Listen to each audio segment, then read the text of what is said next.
Once ready, the eyes are treated like the beginning of the portrait. From the side view, we will sculpt a profile of the eye. It's important at this point that this profile exists in the middle of the eye socket more or less.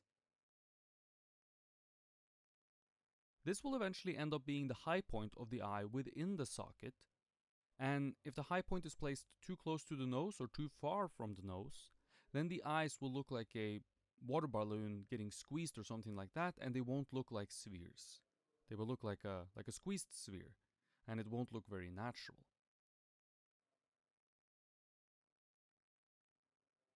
So place the profile of the eye in the middle of the eye sockets.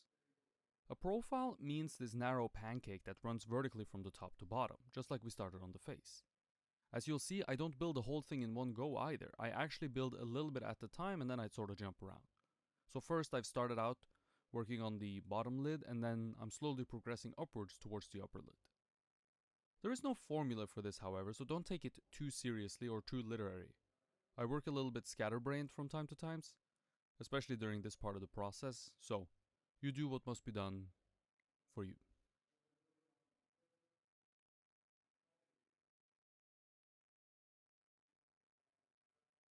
With the pancake established, I find the height and the depth of the corners of the eye.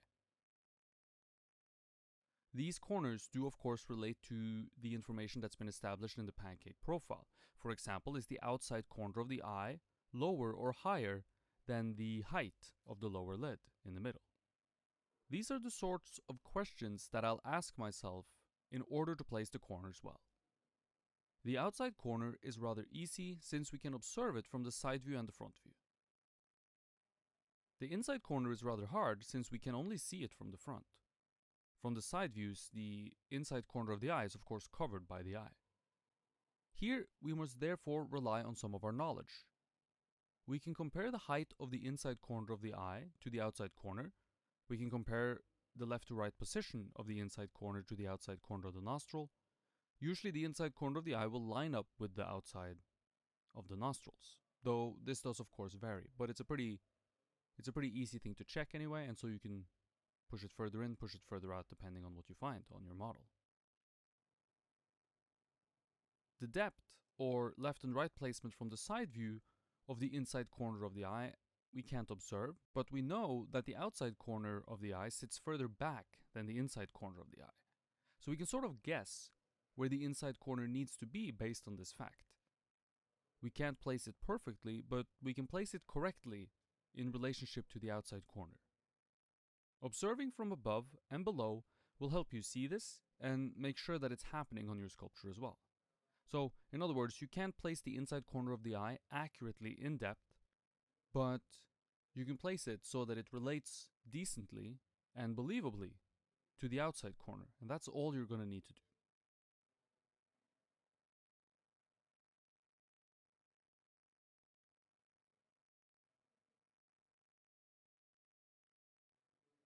I mentioned being scatterbrained during this part of the process. There is so much to do at this moment of a sculpture as everything sort of needs work. The reason I jump around and the reason I don't feel so bad about it is because I want the work to progress together as a whole. Everything should be improving and nothing should be too far ahead or behind of anything else. I try not to get tunnel visioned into one thing since not one thing here is placed perfectly just yet. I might need something to move, and I find it much easier to maintain the flexibility to do so everywhere, rather than locking one part down further ahead of everything else. You'll find your own way through doing this a lot, of course. Some people are going to find they need their work to do something else, compared to me, and that's fine. I've always needed the work to look like something, but also be flexible, and I find that this helps me make good decisions. So progressing the work as a whole together and keeping things at the same stage always helped me quite a bit.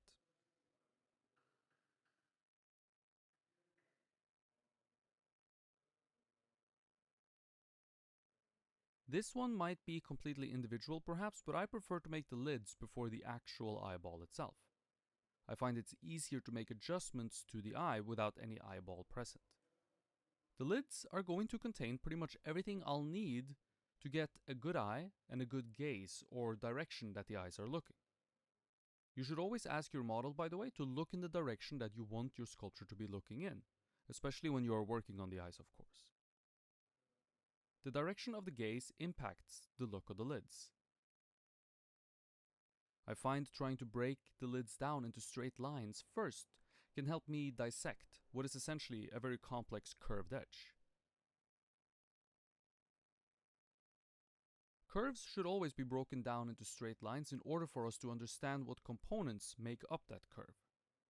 The curve of an eyelid is not as generic as it might seem at first glance, and it's going to change depending on where the eyes are aimed as well.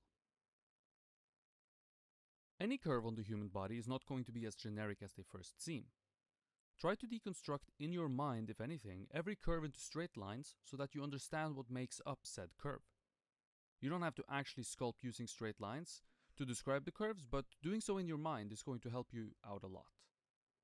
Doing so will also help you realize that pretty much everything in the human body is made up of convexities, not concavities, with some very few exceptions internally, like around the trapezius muscle and the clavicle and around the Achilles. Convexities are going to transmit a feeling of life and strength from your figure to the viewer. If you take a look at someone like Michelangelo and look at all the convexities in his work, his use of convexities is what makes his figure feel alive, or what sets them apart.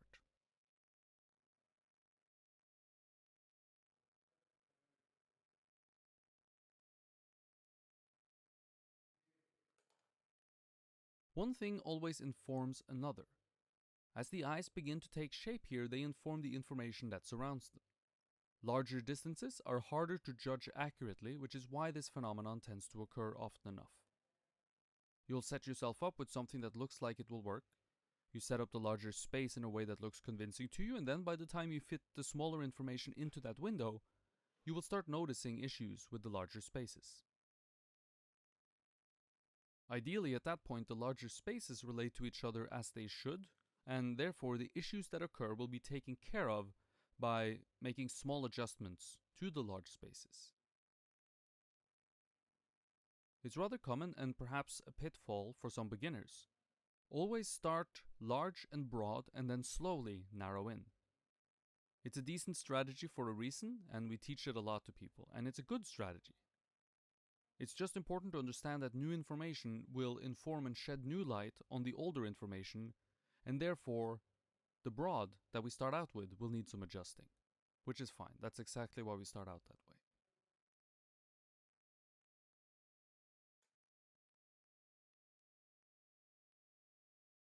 In the case of the eye sockets, they are too large, and this is done on purpose to give myself more room within them to fit the eyes, knowing very well that shrinking them down, the eye socket that is going to be rather easy, and the opposite is going to be hard. Strategies like this are developed with experience. If you try to make a perfect eye socket and then fit the eye within it a few times, you will realize that certain things tend to happen when you do so. You tend to run out of space. You tend to have to compromise on some of the planes in the eyes, especially in the lower lids usually. So issues arise when doing things this way, and the solution is simple. Leave yourself more space so that you can more easily adjust the eye sockets to the eyes and vice versa. Embracing this back and forth game and learning to set your work up so that it hopefully supports such an approach is a really difficult thing to maneuver, learn how to do, and it's going to take some time for you to get there. But hopefully learning a thing or two from these videos will circumvent some of the struggle for you.